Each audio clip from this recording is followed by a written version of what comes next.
Please be seated. This week I found on Facebook, which I try to stay off of as much as possible, there are some good things.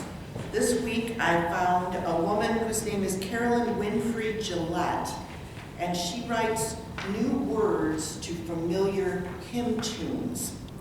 And she wrote one this week after a conversation with a pastor after the recent ICE shooting in Minneapolis. And so I'd like to pray that before the sermon this morning. Will you pray with me? Oh, love of God, have mercy on your servants. Take from our hearts our paralyzing fear. Give us new faith, make us courageous workers. Help us to labor on from year to year. When other voices call out to distract us, may we choose well and seek your kingdom here. Amen. Amen. We often talk about a thread that usually weaves its way through each week's readings. Sometimes it takes a lot of prayer and study to find that common thread.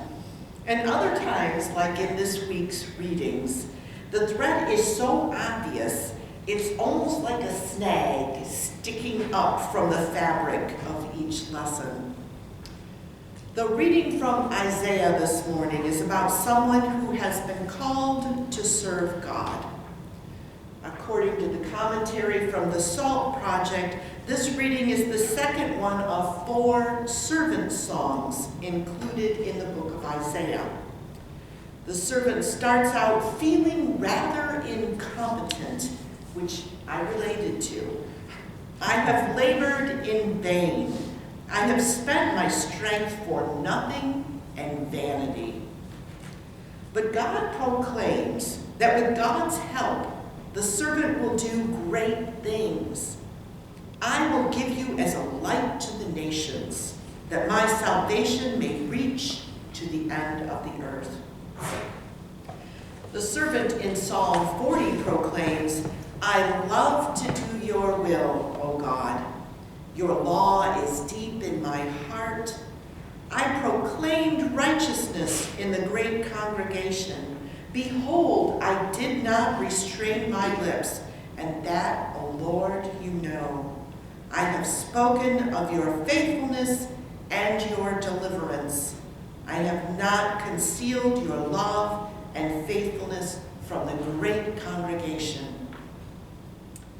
Our letter from Paul, who was called to his own servant ministry as an apostle of Jesus Christ, is written to the followers or the servants of Jesus in Corinth. Paul reminds the Corinthians that God has given them every spiritual gift they need, just like we talk about here in total or shared ministry. We have all the gifts that we need to carry out mission and ministry in this place. And God will provide the knowledge and strength we all need to carry out the ministries to which we have been called. Although all these lessons have this theme of following and serving, it's the gospel lesson from John that my heart and mind kept coming back to. In her sermon on the Episcopal Church website, Sermons That Work, the Reverend Amy Hodges Morehouse writes, today's gospel gives us Jesus' first spoken words in the Gospel of John, and they are perplexing words, words that beg for an answer. What are you looking for? Reverend Morehouse suggested another, possibly better translation of that is, what are you seeking? So Jesus' first words in the Gospel of John are a question, an important question. What are you seeking? It's an invitation to actively examine our own hearts and to bear witness to what we find there. The two disciples, he asks, don't actually answer Jesus' question. In fine rabbinic tradition, they respond with yet another question. Where are you staying? Which Reverend Morehouse writes is actually another poor translation, because it reads a little as if these two disciples of John are asking where Jesus' hotel room is. What they're really asking is a bit more significant. It's the same verb that Jesus himself will use later when he says, I abide in you as you abide in me. The disciples are asking, where do you abide? Where may we come and be present with you? And Jesus does not give them an easy, clear-cut answer. He doesn't say Nazareth or the Super 8 or next door to Bob. He merely says, come and see. Two questions and an invitation. What are you seeking? Where does Jesus abide? Come and see. Although come and see is an invitation to a disciple of Jesus both then and now, it's also a choice and a challenge. If we choose to accept the invitation to come and see, we must be open to the possibility that we're going to see something new, something that might make us uncomfortable, something that might change us, something that might make us question the way we think and feel in the world around us. To be willing, the challenge for us then, is to be willing to open our eyes and look at this new thing. To be willing to admit the possibility that we ourselves don't have all the answers already. That maybe there's more for God to show us and teach us about how to compassionately love each other in this increasingly divisive place and time. If we decide to choose and accept the invitation to come and see, if we're serious about following Jesus, about living out those baptismal promises that we renewed again last Sunday, then we need to spend some time thinking about what we are seeking and where Jesus abides. So what are we seeking? What are you seeking? I have a head start on this one because I spent all week pondering this question. But I can help you begin to process this. Close your eyes. Take a deep breath. Now picture Jesus asking you, what are you seeking? As I thought about what I'm seeking, several things came into my head. Maybe you feel the same. Unconditional love, peace, forgiveness, acceptance, community, understanding, both my understanding of others and for others to understand me. Anyone think of something else they're seeking?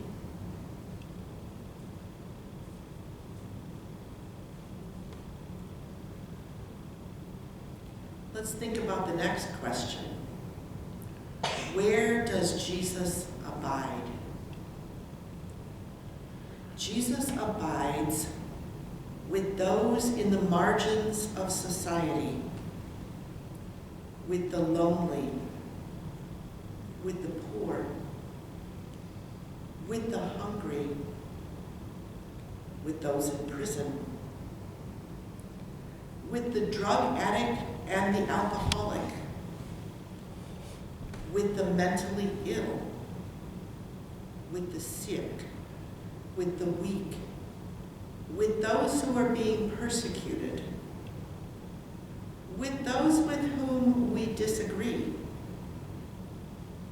Jesus abides with you and with me. So when we open our eyes, remember that invitation that you hopefully accepted to come and see. Remember what you are seeking. Remember where Jesus abides. And then open your minds and your hearts to the fact that you will likely find what you are seeking by serving those with whom Jesus abides. The world around us is absolutely full of turmoil. We only need to watch the news or read the newspaper or scroll through those headlines online to see that this country has become a breeding ground for hatred and a kind of demonizing of those who look different or sound different or think differently than those who have wealth and power. If we accept Jesus' invitation to come and see, we can't turn our eyes away from what's happening in this world and do nothing. We can't say, well, that's happening somewhere else. It's not happening in my neighborhood. That's happening in Minneapolis or in California or in New York. I don't have to do anything about that. There is always something that we can do. If we're able to accept the bishop's invitation to go to a Wednesday morning at 7:30 prayer vigil out in front of the ICE building in Detroit, that is fabulous. If there is a local prayer vigil that we can go to, that's great.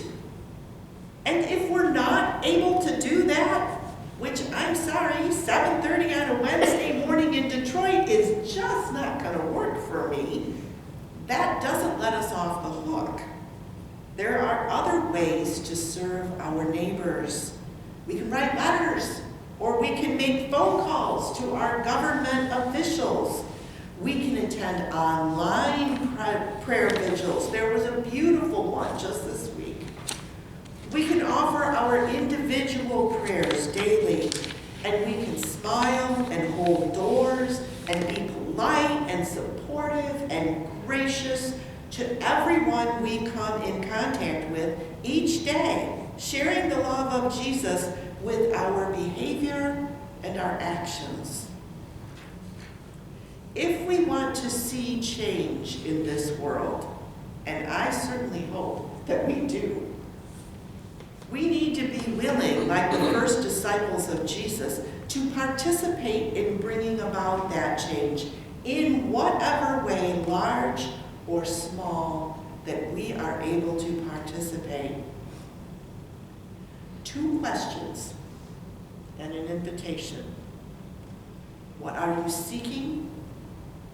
Where does Jesus abide? Come and see. The first verse of the hymn that I opened with goes something like this. O God of love, this is a time of turning, a time of change, with conflict in the news. For in our land some mighty winds are churning.